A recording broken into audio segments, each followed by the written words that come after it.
प्यारे बच्चों अस्सलाम वालेकुम। आज हम एक्सरसाइज 14.3 करने जा रहे हैं। Exercise 14.3 question number 1। Question number 1 है carry out the following divisions. Carry out the following divisions.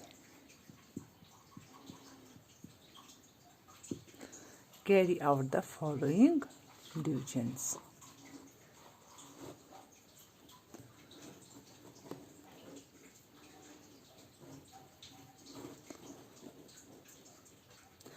तो पहला पार्ट है बेटा 28x raised power 4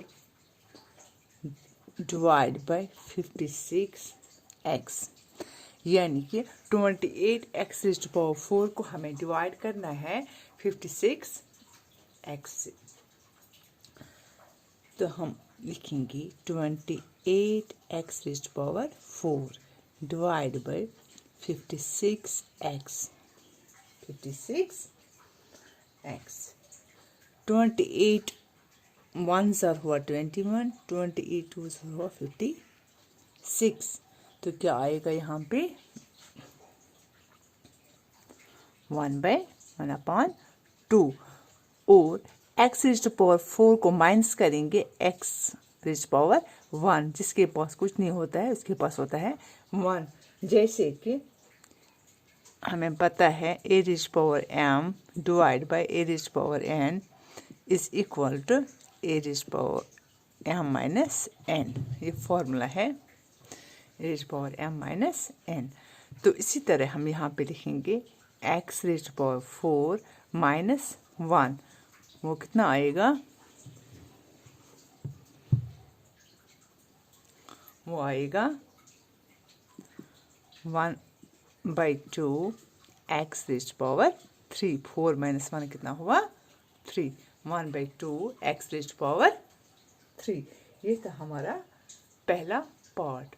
अब दूसरा पार्ट है, अच्छे से देखिए पहले यहाँ पर ये फार्मूला है a raised power m divide by a raised power n is equal to a m minus n।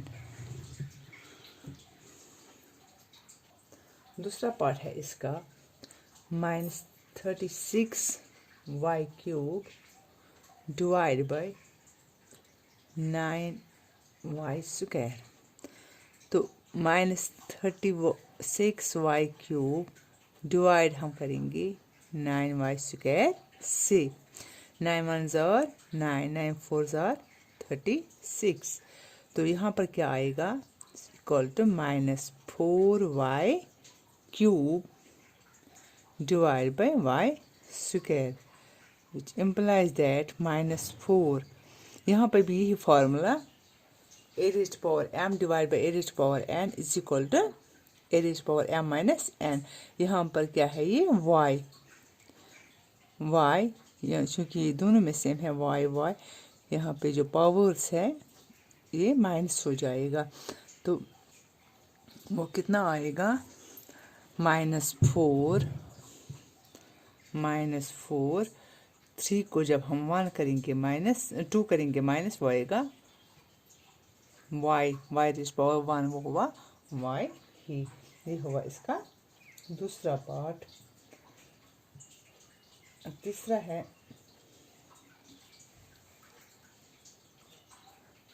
तो तीसरा पार्ट है 66p³ और क्यूब डिवाइड बाय 11q और स्क्वायर। वो हम लिखेंगे 66p³ और क्यूब डिवाइड बाय 11q और square. 11 1s are 11 6s are। तो क्या आएगा यहाँ पे 6p³²। यहाँ पर भी q है रेज़्ड पावर 1, इसी तरह और क्यूब -2। तो वो क्या आएगा 6p³ वो जब हम -1 करेंगे वो आएगा 1 ही, वो लिखने की ज़रूरत भी नहीं है। इसी तरह है और क्यूब को और रेज़्ड पावर 3 - 2 जब करेंगे वो भी आएगा 1 ही, वो लिखने की ज़रूरत नहीं होती है। तो हम लिख सकते हैं 6 PQ और ये इसका आंसर है। अब है फोर्थ पार्ट इसका। तो यहाँ पर है 34x³ y³ z³ divide by 51x² z³। तो हम लिखेंगे 34x³ y³ z³ divide by 51x² z³। तो 17 2 जार 34, 17 3 जार 51। तो यहाँ पे क्या बच गया 2/3 x³ माइनस, क्योंकि यहाँ पर है x 1। इसी तरह है y³ माइनस 2। इसी तरह है z³ माइनस 3, क्योंकि यहाँ पे भी है z⁻3, यहाँ पे भी है z⁻3। वो हुआ 2/3 x, 3 - 1 हुआ 2। इसी तरह y 3 - 2 हुआ 1, वो लिखने की ज़रूरत नहीं है। अब है z⁻3 - 3 हुआ 0। आपको पता है a⁻0 = 1। तो यहाँ पर हम लिखेंगे 2/3 x⁻2 y z 1 के बराबर होता है, वो लिखने की ज़रूरत नहीं है। तो यहाँ पे हमें क्या आएगा 2/3 x² और y, क्योंकि z जो है z⁻0 वो 1 के बराबर होता है। तो ये नेक्स्ट क्वेश्चन पार्ट है इसका। 12a⁸ b⁸ divide by -6 a⁻6 b⁻4।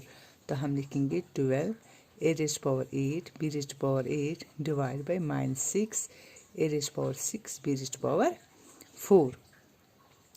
वो किसके बराबर आएगा 12। तो यहाँ पे हम लिखेंगे पहले 6 1 जार 6, 6 2 जार 12। तो यहाँ पे आएगा 2a⁸ b⁸ divide by minus a⁻6 b⁻4 -1 a⁻6 b⁻4, वो लिखने की ज़रूरत नहीं है। तो यहाँ पे आएगा 2a⁸ माइनस 6। इसी तरह है b⁸ माइनस 4 डिवाइड बाई -1। तो वो किसके बराबर आएगा 2a⁸ 6 हुआ 2। इसी तरह b⁸ 4 हुआ 4 डिवाइड बाई -1। क्योंकि अगर इस तरह का क्वेश्चन होगा जैसे कि 2 है 2/1 इंटू -1/-1, वो क्या आएगा -2 -1 इंटू -1 हुआ 1। तो ये जो साइन है ये ऊपर जाएगा, जैसे कि मैंने यहाँ पे लिखा है। यहाँ पे मैंने आपको फार्मूला बताया कैसे हम करते हैं ये। तो यहाँ पर हम लिखेंगे -2 a⁻2 b⁻4। ये है हमारा पहला क्वेश्चन कंप्लीट। तो आज इतना ही, फिर अमान अल्लाह, खुदा हाफिज़।